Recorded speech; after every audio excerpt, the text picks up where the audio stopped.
What's going on, everyone? My name is Impulse, and today I've got a tutorial for you. This behind me here is an automatic potion brewing system that will refill itself to make sure that you've always got a double chest of the potion you need, can do up to 4 ingredients, and is very, very tiny. Fits into a very tiny space here. It's 3 by 5 by 7, and yeah, not too big at all, and super easy to build. So the way it works basically is we have ingredients being loaded thanks to some timings back here, and it will continue to do so until the chest gets full and starts to back up into this hopper, which will shut the whole system down. And you can see right now there's nothing being brewed. As soon as I take a few potions out of the system, it will start to brew all again on its own, and you can store a whole bunch of water bottles in here to keep the system going. You can store a whole bunch of ingredients in here, and you can access the brewing stand to put in the blaze powder and keep it going as well. So very nice design. It is also tileable, so you can put these next to each other, which is awesome, and you can have a whole bunch of different types of potions throughout your base. So here you see I have slow falling, I've got fire resistance, and I've got speed. And like I said, you can do up to 4 ingredients, and if you only need 3, then you only need to put in 3 and it will work just as well. Alright, so you're probably wondering how to build this yourself in your own world, and if you'd like, there's a world download in the description. Just hit a link for that. It'll download the world save, and you can pull that up on your own, or you can follow along here. We'll do a tutorial. Here's the ingredients or the materials that you're gonna need to build this thing out, and you can see it doesn't take a whole lot. So let's just go ahead and grab all these in my inventory now, and we will get started on a block by block tutorial. So starting off, you wanna have your 3 by 5 area that you plan on building this in. You're going to put down a double chest. This is going to be where the potions end up. Come around to the back, put down a hopper going into the chest, and then another hopper going into that. Then you're going to want to put a brewing stand on top of that. We're going to need to put down a temporary block right here, and then build up a stack of droppers just like so. And then you can take out that temporary block at the bottom. Then we're going to also put a hopper into the side of the brewing stand. You need to hold shift and click to do that, otherwise you will access the brewing stand. And the same thing with all these hoppers, we're going to stack up on top. So 4 hoppers on top of the brewing stand, all facing down and being right in front of these droppers right there. All right, then we're going to need some blocks. These can be any blocks of your choice. It's up to you, whatever you feel looks good. We're going to put one right behind the brewing stand, another one behind that, and another one down just like that, and then one right there. We're going to sneak in a repeater right there. Just leave the timings be. They're good as they are. And then we're going to put a comparator facing out of that hopper right there, and then some redstone dust down the side right there.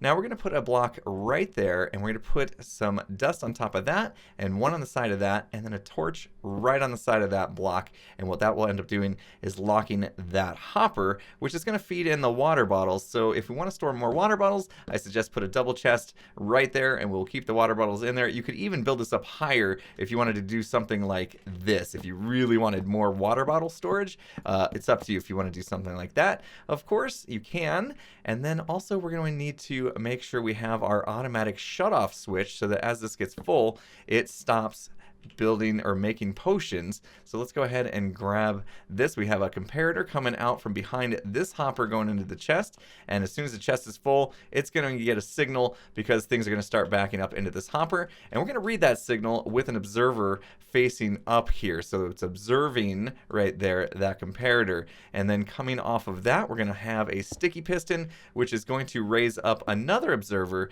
to give a signal to the droppers, and that is going to tell the system to keep on brewing or to stop brewing, basically. So we're going to put a half slab right there. It does need to be a half slab, otherwise you're going to end up locking hoppers, and you don't want to do that. On top of that, we're going to put a repeater. Go ahead and leave it on its default timings. Again, grab your solid blocks. We're going to feed that signal into a solid block there and leave a gap, put one underneath, redstone dust on top of those, and that is pretty much it for all the redstone involved. Now we need to prime the system. So now you need to decide what it is you're gonna brew and understand how to make that potion. In this case, I'm gonna go ahead and make a splash potion of healing 2, and what I need to make that work is some nether wart to make the awkward potion, glycerine melon to make the potion of healing, glowstone, I'm gonna extend it to a level 2, and then the gunpowder to make it a splash potion. We're also gonna need a few blocks or named items to make sure that we set an item filter in the back, and also one thing I forgot is that we're gonna need some blaze powder to make sure that the brewing stand has some fuel for it. So let's go ahead and put that blaze powder in the brewing stand. It is gonna last quite a long time if you put a full stack in there, but we have access to see the brewing stand and make sure that it's fully capable of continuing to brew. Also, we're gonna go ahead and just put one nether wart in the brewing stand just to kind of prime this system here. Then we're gonna also want to make sure we've got all of our water bottles in place, so make sure you're doing regular water bottles, not any other kind of potions, awkward potions, or anything that looks like a water bottle. Just be careful of that. So we'll go ahead and fill this up with all water bottles just to make sure the system's gonna make it all the way through at least enough to fill up this double chest and then shut itself down. So now we can start to do the ingredients, and the order of ingredients is actually very important here. So kind of going through the order of operations it would take to make a potion, nether wart to make the awkward, like I said, the main ingredient, and then any modifiers afterwards is what you want to do. So on the bottom dropper here, we're going to put in the main ingredient, and it's important that you do the main ingredient on the very bottom dropper, and then you can start to put in your modifiers. So if we do glowstone dust, that can go here, then we can do the gunpowder, and the final dropper, the very top one, is where you want to put your nether wart. And if you don't have 3 or 2 modifiers, you can put the nether wart in this dropper right here instead and leave this one empty, and it will still work just the same.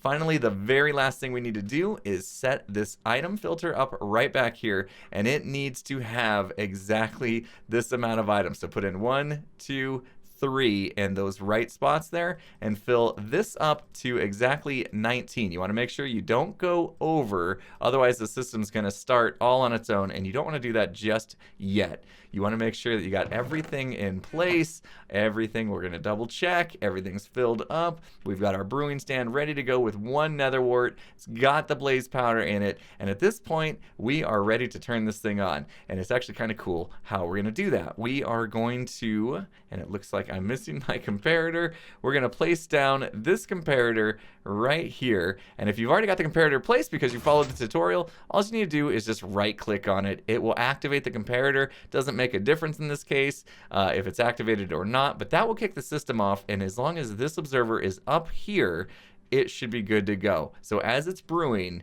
you want to make sure that that observer is up there, and that will continue the system every time it brews up a full set of potions, and it will start all over again. So we can sit here and watch this go.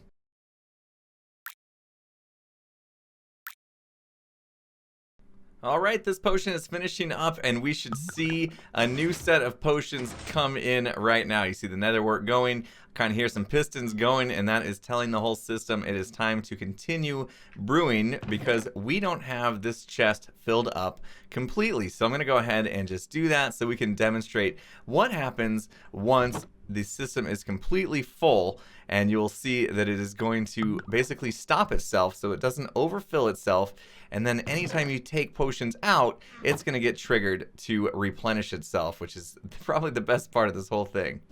Okay, so this set is finishing up, and these are going to drain into the hopper, and at this point, the hopper has inventory in it, and that comparator is going to trigger, and it shuts down the system. No more potions are now being brewed. You can see the comparator is getting that signal there. We have potions in here, and as soon as we start to take some out, it is going to turn that comparator off, and that's going to send the signal for the system to start up again. So pretty cool to know that you will always have a double chest of your favorite potion just hanging out around your base, and you can have all the different potions. You can make a whole wall of these, maybe a couple walls of all the different potions if you want. Just put these things side by side, and yeah, there you go. So that's it. Like I said, it's pretty easy to do. Doesn't take a lot of materials, and pretty reliable system here. So that's going to do it for the tutorial. Hopefully you guys enjoyed it. If you did and you find that this is something that you could use in your world, please make sure to hit that like button. If you're not already subscribed to my channel, please make sure you do that before you go. And with that said, I'll see you guys again next time. Have a good one, everyone.